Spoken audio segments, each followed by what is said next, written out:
जयंती मंगला काली भद्र काली कपालिनी दुर्गा क्षमा शिवा धात्री स्वाहा स्वधा नमोस्तुते।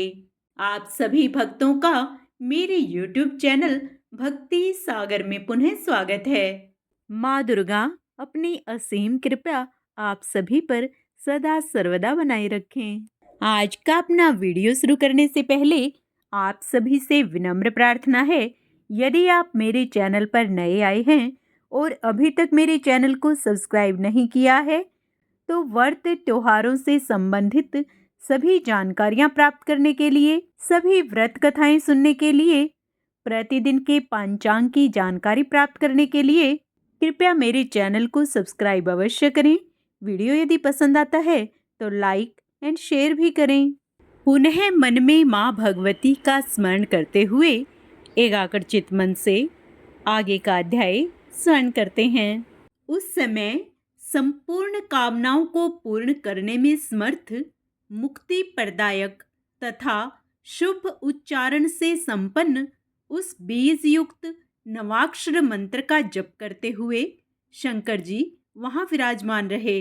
संसार का कल्याण करने वाले शिव जी को इस प्रकार बैठा हुआ देखकर मैं उन महामाया के चरणों के समीप बैठ गया और उनसे कहने लगा, हे जननी, वेद सभी लोगों को धारण करने वाली तथा सनातनी आप भगवती की कल्पना करने में अकुशल हैं, क्योंकि साधारण कार्यों में उन्होंने आप भगवती की चर्चा नहीं की है।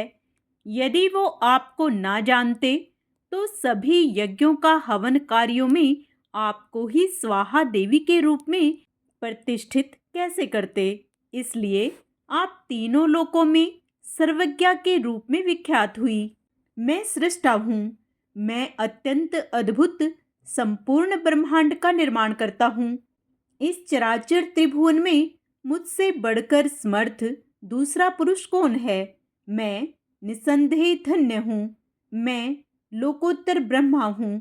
इस मिथ्या अहंकार के कारण मैं सर्वदा इस विस्तृत संसार सागर में निमग्न रहता हूँ। तथापि आज आपके चरण कमलों की प्राग प्राप्ति के गर्व से मैं वस्तुतः धन्य हो गया हूँ और आपकी कृपा से ही आज मैं यथा तथ्य के ज्ञान में निपुण हो गया हूँ। सांसारिक भय का नाश करने में दक्ष मुक्तिदायिनी आप परमेश्वरी से मैं यही प्रार्थना करता हूँ कि मोह निर्मित महादुखदायी भवबंधन से मुक्त करके आप मुझे अपनी भक्ति से समन्वित कीजिए। आपसे ही निर्मित अद्भुत कमल से मैं आविर्भूत हुआ हूँ और मैं आपका आज्ञाकारी सेवक हूँ, अतः मैं कैसे मुक्त हो सकूंगा। हे शिवे, इस भवसागर में पड़े हुए मुझ मोहमग्न की रक्षा कीजिए। इस संसार में जो लोग आपके सनातन पवित्र चरित्र को नहीं जानते वे लोग मुझे ही ईश्वर कहते हैं, और जो यज्ञकर्ता स्वर्ग की इच्छा से इंद्र आदि देवताओं का यजन करते हैं वे भी सर्वथा आपके प्रभाव को नहीं जानते। हे आदिमाए, सर्वप्रथम सृष्टि को 4 भागों अंडज, स्वेदज, उद्भिज्य और पिंडज, जरायुज में विभक्त करने के लिए ही आपने मुझे ब्रह्मा के पद पर बैठाया, परंतु मैंने यह समझ लिया कि मैं ही सब कुछ जानता हूँ, दूसरा कौन जान सकता है। मेरे इस अहंकार जन्य अपराध को आप क्षमा कीजिए। जो लोग अष्टांग योग का आश्रय लेते हैं और समाधि लगाकर व्यर्थ शर्म करते हैं वे अज्ञानी हैं। हे माता, वे यह नहीं जानते किसी भी बहाने आपके नामोच्चारण मात्र से ही उन्हें मुक्ति प्राप्त हो सकती है। कुछ लोग सांख्यवादी आपके नाम का आश्रय छोड़कर विमोहित हो तत्वों की संख्या के फेर में पड़ जाते हैं। क्या वे इस भवसागर में मूर्ख नहीं हैं। हे भवानी, संसार से मुक्ति प्रदान करने वाली तो आप ही हैं।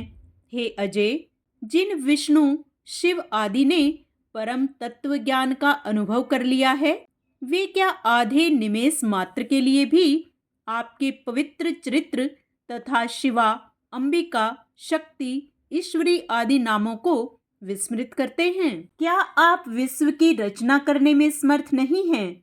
हे आदि सर्गे, आपके दृष्ट निक्षेप मात्र से ही यह संपूर्ण विश्व 4 प्रकार के जीवों के रूप में शीघ्र ही विभक्त हुआ है। इस प्रकार मुझ ब्रह्मा की सृष्टि तो आप अपने मनोविनोद के लिए करके पुनः स्वतंत्र भाव से जो चाहती हैं वह करती हैं। महाप्रलय की स्थिति में यदि महासागर में आप मधु कैटभ से विष्णु की रक्षा न करती तो वे सृष्टि पालक कैसे बन पाते? और यदि आप सबके संहारक शिव का संहार न करती तो वे मेरे भ्रू मध्य से कैसे प्रकट होते? आपका जन्म कहाँ हुआ, इसे न तो किसी ने देखा और न सुना, और कोई यह भी नहीं जान पाया कि आपकी उत्पत्ति कहाँ हुई। हे भवानी, एकमात्र आप ही आद्य शक्ति हैं। अतएव वेदों ने इसी रूप में आपका वर्णन किया है। हे अम्ब, आपकी ही शक्ति से प्रेरित होकर मैं सृष्टि करने में, विष्णु पालन करने में तथा शिव संहार करने में समर्थ होते हैं। आपकी शक्ति से विलग रहकर अब हम लोग कुछ भी करने में सक्षम नहीं हैं।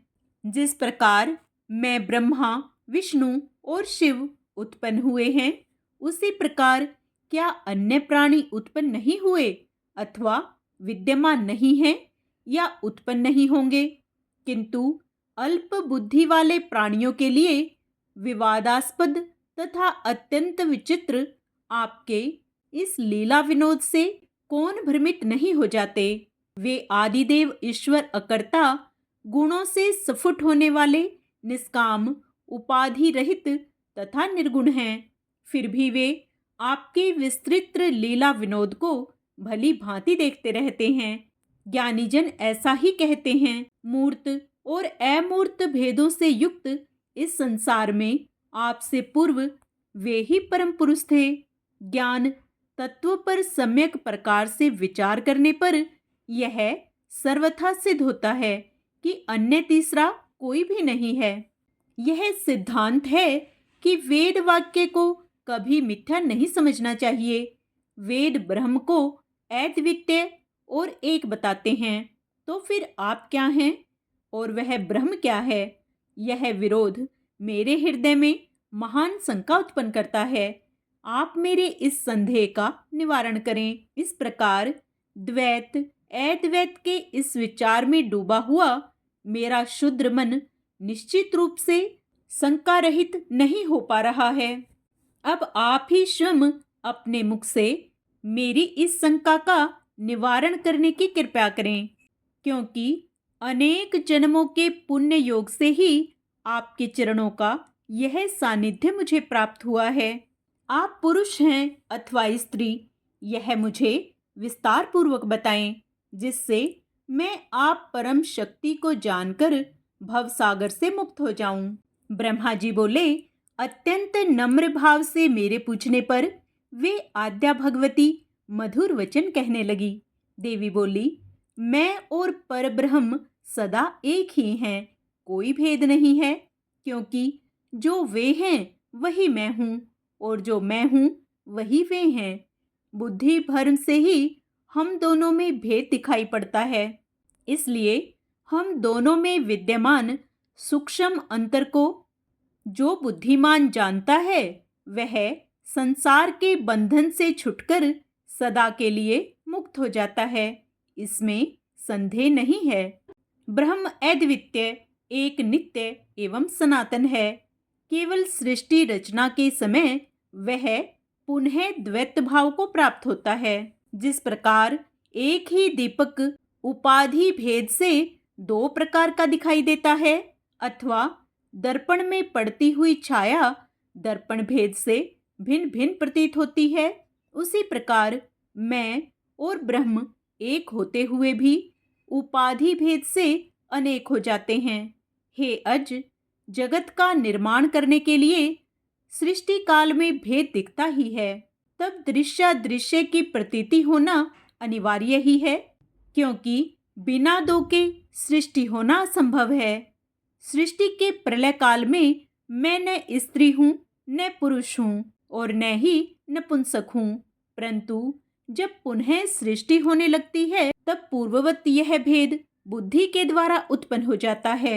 मैं ही बुद्धि, श्री, धृति, कीर्ति, स्मृति, श्रद्धा, मेधा, दया, लज्जा, अक्षुधा, तृष्णा, क्षमा, कांति, शांति, पिपासा, निद्रा, तंद्रा, जरा, विद्या, अविद्या, शक्ति, अशक्ति, वसा, मज्जा, त्वचा, दृष्टि, मध्या आदि वाणी के भेद और जो विभिन्न प्रकार की नाड़ियां हैं वह सब मैं ही हूँ। हे पद्मयोने, आप यह देखिए कि इस संसार में मैं क्या नहीं हूँ और मुझसे पृथक कौन सी वस्तु है। इसलिए आप यह निश्चित रूप से जान लीजिए कि सब कुछ मैं ही हूँ। हे विधे, मेरे इन निश्चित रूपों के अतिरिक्त यदि कुछ हो तो मुझे बताएं। अतः इस सृष्टि में सर्वत्र मैं ही व्याप्त हूँ। निश्चित ही मैं समस्त देवताओं में भिन्न भिन्न नामों से विराजित हूँ तथा शक्ति रूप से प्रकट होती हूँ और पराक्रम करती हूँ। मैं ही गौरी, ब्राह्मी, रुद्री, वाराही, वैष्णवी, शिवा, वारुणी, नारसिंही और वासवी शक्ति के रूप में विद्यमान हूँ। सब कार्यों के उपस्थित होने पर मैं उन देवताओं में प्रविष्ट हो जाती हूँ और देव विशेष को निमित्त बनाकर सब कार्य संपन्न कर देती हूँ। जल में शीतलता, अग्नि में उष्णता, सूर्य में प्रकाश और चंद्रमा में ज्योत्सना के रूप में मैं ही यथेच्छ प्रकट होती हूँ। हे विधे, इस संसार का कोई भी जीव मुझसे रहित होकर स्पंदन भी करने में समर्थ नहीं हो सकता। यह मेरा निश्चय है, इसे मैं आपको बता दे रही हूँ। इस प्रकार यदि मैं शिव को छोड़ दूं तो वे शक्तिहीन होकर दैत्यों का संहार करने में समर्थ नहीं हो सकते। इसलिए तो संसार में भी अत्यंत दुर्बल पुरुष को लोग शक्तिहीन कहते हैं। लोग अधम मनुष्य को विष्णुहीन या रुद्रहीन नहीं कहते, बल्कि उसे शक्तिहीन ही कहते हैं। जो गिर गया हो, संकलित हो गया हो, भयभीत हो, निश्चेष्ट हो गया हो अथवा शत्रु के वशीभूत हो गया हो, वह संसार में अरुद्र नहीं कहा जाता, अपितु असक्त ही कहा जाता है। हे ब्राह्मण, आप ही जब सृष्टि करना चाहते हैं तब उसमें शक्ति ही कारण है, ऐसा जानिए। जब आप शक्ति से युक्त होते हैं तभी सृष्टिकर्ता हो पाते हैं। इसी प्रकार विष्णु, शिव, इंद्र, अग्नि, चंद्रमा, सूर्य, यम, विश्वकर्मा, वरुण और वायु देवता भी शक्ति संपन्न होकर ही अपना अपना कार्य संपादित करते हैं। पृथ्वी भी जब शक्ति से युक्त होती है तब स्थिर होकर सबको धारण करने में समर्थ होती है। यदि वह शक्तिहीन हो जाए तो एक परमाणु को भी धारण करने में समर्थ न हो पाएगी। शेषनाग, कच्छप एवं 10 दिग्गज मेरी शक्ति पाकर ही अपने अपने कार्य संपन्न करने में समर्थ हो पाते हैं। यदि मैं चाहूं तो संपूर्ण संसार का जल पी जाऊं, अग्नि को नष्ट कर दूं और वायु की गति रोक दूं। मैं जैसा चाहती हूं वैसा करती हूं। हे कमलोद्भ, सभी तत्वों के अभाव का संदेह अब आप कभी ना कीजिए, क्योंकि कभी कभी किसी वस्तु विशेष का प्राग भाग जिसका आदि ना हो पर अंत हो, तथा परध्वंसाभाव जिसका आदि हो किंतु अंत ना हो, उसी प्रकार हो जाता है जिस प्रकार मिट्टी के पिंडों में, कपालों में घटा भाव प्रतीत होता है। आज यहाँ पृथ्वी नहीं है, तब वहाँ कहाँ चली गई? इस पर विचार करने पर वह पृथ्वी परमाणु रूप से विद्यमान तो है ही, ऐसा जानना चाहिए। शाश्वत, क्षणिक, शून्य, नित्य, अनित्य, सकृतक और अहंकार, इन 7 भेदों में सृष्टि का वर्णन विवक्षित है। इसलिए हे अज, अब आप उस महातत्व को ग्रहण कीजिए जिससे अहंकार की उत्पत्ति होती है। तत्पश्चात आप पूर्व की भांति समस्त प्राणियों की रचना कीजिए। अब आप लोग जाइए और अपने अपने लोकों की रचना करके निवास कीजिए और देव का चिंतन करते हुए अपने अपने कार्य कीजिए। हे विधे, सुंदर रूप वाली, दिव्य हास वाली, रजोगुण से युक्त, श्रेष्ठ श्वेत वस्त्र धारण करने वाली, अलौकिक दिव्य आभूषणों से विभूषित, उत्तम आसन पर विराजमान इस महासरस्वती नामक शक्ति को क्रीड़ा विहार के लिए अपनी सहचरी के रूप में स्वीकार कीजिए। यह सुंदरी सदा आपकी सहचरी बनकर रहेगी। इस पूज्यतम प्रेयसी को मेरी विभूति समझकर कभी भी इसका तिरस्कार न कीजिएगा। अब आप शीघ्र ही इसे साथ लेकर सत्यलोक में प्रस्थान करें और तत्वबीज से 4 प्रकार की समस्त सृष्टि करने में तत्पर हो जाएं। समस्त जीवों और कर्मों के साथ जो लिंग कोश है उसे पूर्व की भांति आप प्रतिष्ठित कर दें। काल, कर्म और स्वभाव नाम वाले इन कारणों से समस्त चराचर सृष्टि को पूर्व की भांति अपने अपने स्वभाव और गुणों से युक्त कर दीजिए।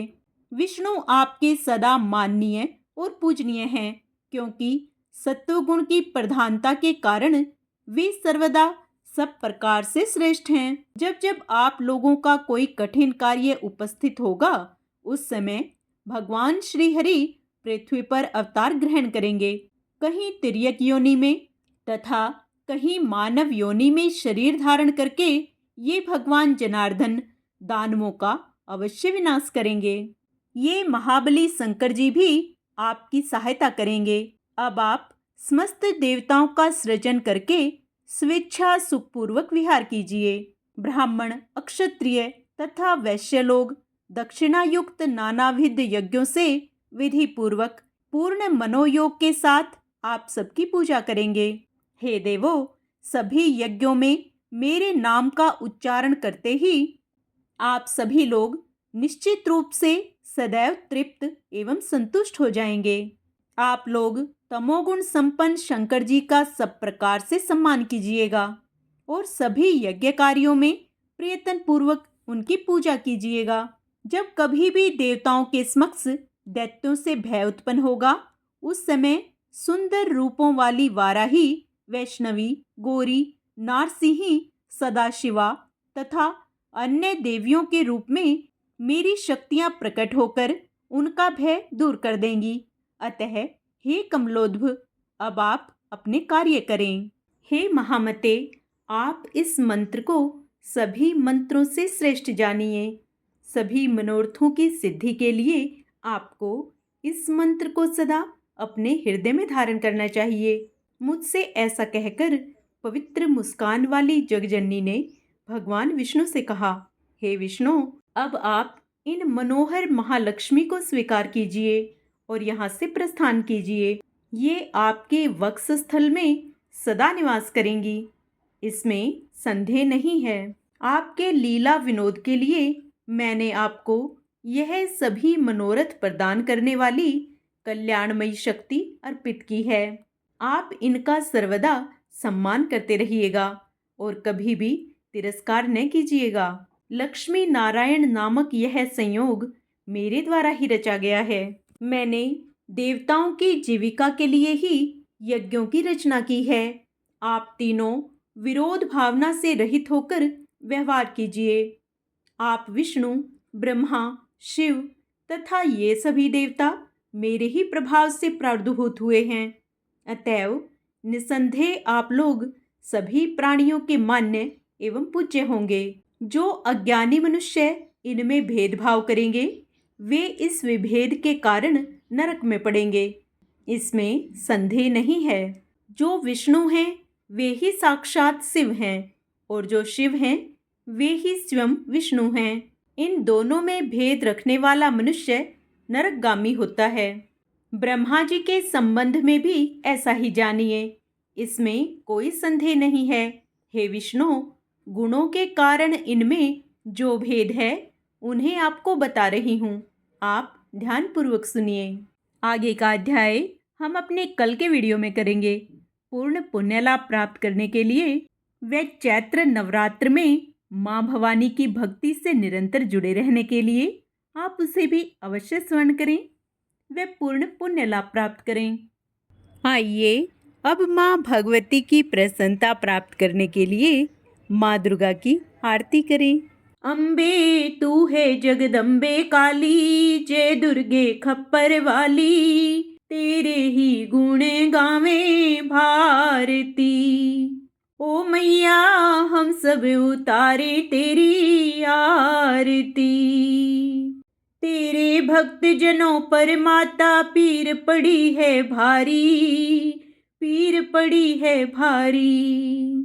दानव दल पर टूट पड़ो माँ करके सिंह सवारी, माँ करके सिंह सवारी। सौ सिंहों से भी बलशाली है अष्टभुजाओं वाली, दुष्टों को तू ही ललकारती। ओ मैया हम सब उतारे तेरी आरती। माँ और बेटे का इस जग में बड़ा ही निर्मल नाता, बड़ा ही निर्मल नाता। पूत कुपूत सुने हैं पर ना माता सुनी कुमाता, ना माता सुनी कुमाता। सब पे करुणा दर्शाने वाली, अमृत बरसाने वाली, दुखियों के दुखड़े निवारती। ओ मैया हम सब उतारे तेरी आरती। नहीं मांगते धन और दौलत, ना चांदी ना सोना, ना चांदी ना सोना। हम तो मांगे तेरे चरणों में एक छोटा सा कोना, एक छोटा सा कोना। सबकी बिगड़ी बनाने वाली, लाज बचाने वाली, सतियों के सत को संवारती। ओ मैया हम सब उतारे तेरी आरती। चरण शरण में खड़े तुम्हारी, ले पूजा की थाली, ले पूजा की थाली। वरद हस्त सर पर रख दो माँ, संकट हरने वाली, माँ संकट हरने वाली। माँ भर दो भक्ति रस प्याली, अष्टभुजाओं वाली, भक्तों के कारज तू ही सारती। ओ मैया हम सब उतारे तेरी आरती। अम्बे तू है जगदम्बे काली, जय दुर्गे खप्पर वाली, तेरे ही गुण गाएं भारती। ओ मैया हम सब उतारे तेरी आरती। जय माता दी।